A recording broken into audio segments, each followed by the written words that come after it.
प्रश्न है, भगवान अपने बच्चों से कौन सी प्रॉमिस करते हैं जो मनुष्य नहीं कर सकते? उत्तर है, भगवान प्रॉमिस करते, बच्चे मैं तुमको अपने घर जरूर ले जाऊंगा, तुम श्रीमत पर चलकर पावन बनेंगे तो मुक्ति और जीवन मुक्ति में जाएंगे, नहीं तो मुक्ति में हर एक को जाना ही है। कोई चाहे न चाहे ज़बरदस्ती भी हिसाब किताब चुकतू करा के ले जाऊंगा। बाबा कहते, जब मैं आता हूँ तो तुम सबकी वानप्रस्थ अवस्था होती है, मैं सबको ले जाता हूँ। बच्चों, कभी लगा है तुम्हें कि तुम्हारी वानप्रस्थ अवस्था है? अनुभव हुआ है? किस किस को लगा है? जरा हाथ उठाओ। वानप्रस्थ, बूढ़े, ऐसे लगा है हमें कि हमारी वानप्रस्थ अवस्था हुई। बहुत अच्छा। और अगर आपको लगा है तो आपने क्या छोड़ा है?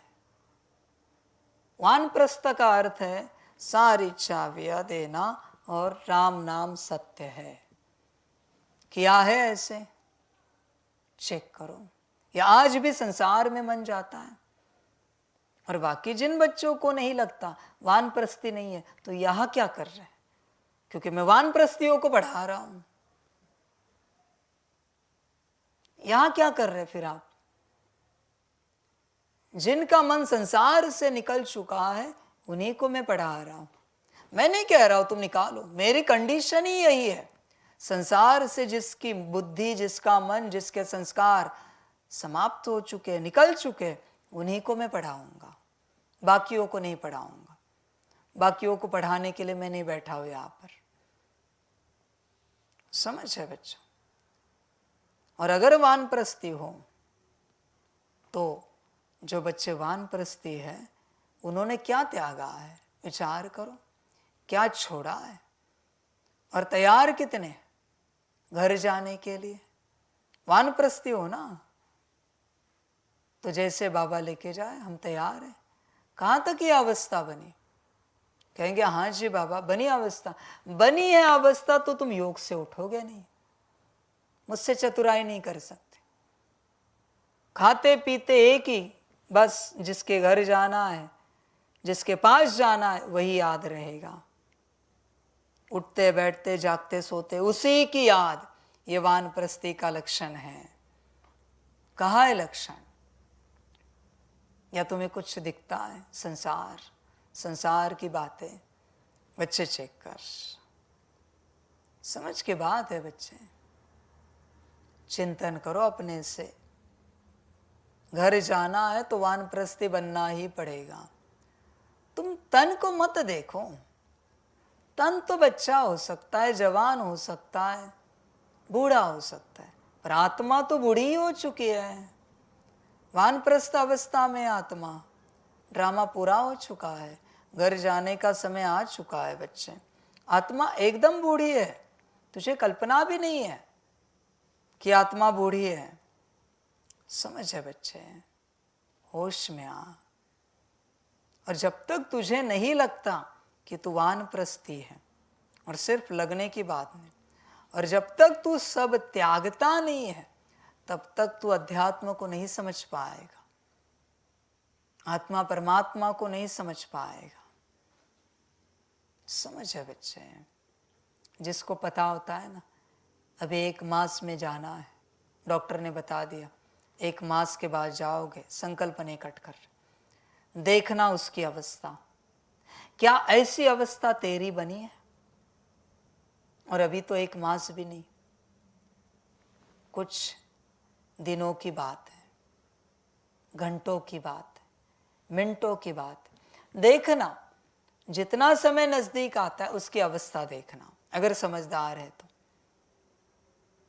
सबसे मुंह हटाता है, तेरा हटा है, चेक कर। और लास्ट मोमेंट में राम नाम करता रहता है, आंखें बंद ही कर देता है सारे परिवार के लिए, सारे वस्तुओं के लिए, सारे पदार्थों के लिए। आखिरी घंटे में आंखें ही बंद करता है बैठ जाता है राम राम राम करके, ईश्वर ईश्वर अल्लाह अल्लाह भगवान भगवान करते बैठ ही जाता है। तू बैठा है ऐसे इस घड़ी, अजपा जाप चल रहा है तेरा, या अभी भी कुछ बाकी है जीने का, कुछ आश है तुझे? अगर है तो तू वानप्रस्थी नहीं है। वानप्रस्थी माना पूर्ण वैरागी है। ऐसी अवस्था बच्चे, पूर्ण वैरागी, कोई मोह नहीं है किसी बात को लेकर। समझ है बच्चों, कुछ भी नहीं, बस मेरा बाबा। अभी मैं भी नहीं बचा, बस मेरा बाबा बचा। ये है अवस्था बच्चे, है ऐसी अवस्था। चेक कर अपने आप को, विचार कर। और जब तक तू इस अवस्था में नहीं आता, इस वैराग्य में नहीं आता, तपस्या घटित नहीं होगी बच्चे। तपस्या सिर्फ वैराग्य में घटित होती है। और तपस्या सिर्फ ये साधना नहीं, हर बात तपस्या है बच्चे, हर बात। ध्यान से चेक कर। तुझे जब नींद से वैराग्य आ जाता है तब तू जग जाता है। ध्यान में रखना, तू जगा है, बैठा है, प्रकृति देख रहा है, सुबह का सनराइज देख रहा है। जब तुझे उससे वैराग्य आता है तो नहाने चला जाता है। नहाने से वैराग्य आता है तो नहा धोकर कपड़े पहनकर चाय नाश्ता करने चला जाता है। चाय नाश्ता करते करते पेट भर जाता है, वैराग्य आता है, अपने निजी कर्मों में चला जाता है, सेवाओं में आता है। हर घड़ी वैराग्य उपस्थित है, वैराग्य छूट नहीं सकता। रात को जब 10, 11, 12 बज जाते हैं, तुझे संसार से वैराग्य आता है तो सोने चला जाता है। ध्यान में रखना बच्चे। और सोते समय जब तुझे होश रहता है और नींद में जब तुझे वैराग्य आता है, अमृत वेले उठकर तू मुझे निराकार को याद करता है। वैराग्य है तेरे जीवन में, इस बात को लेकर चेक कर। वैराग्य है ही है और चाहिए ही चाहिए। वैराग्य के बिना जीवन नहीं है। वैराग्य ही तपस्या को घटित कराता है। समझ है बच्चे, वैराग्य नहीं है तो तपस्या नहीं हो सकती। वैराग्य और तपस्या, इसके बीच में त्याग है। वैराग्य, त्याग, तपस्या, ऐसी यात्रा है बच्चे। है तेरी यात्रा ऐसी? चेक कर, देख। पहले मोमेंट का तुझे वैराग्य आया तब तूने उसे त्याग दिया, और फिर दूसरे मोमेंट में तपस्या शुरू होगी, दूसरा कर्म। समझ है बच्चे? बच्चे होश में आ, पूरा पूरा। संसार से तुझे वैराग्य आया है क्या? वैराग्य ही मुक्ति को उपलब्ध हो जाएगा। बाकी भोगी कैसे हो पाएगा? भोगी तो अध्यात्म में आकर भी भोग ढूंढेगा हर प्रकार के। समझ है बच्चे? योग में नहीं बैठेगा, भोग ढूंढेगा। समझ की बात है बच्चे, चिंतन कर।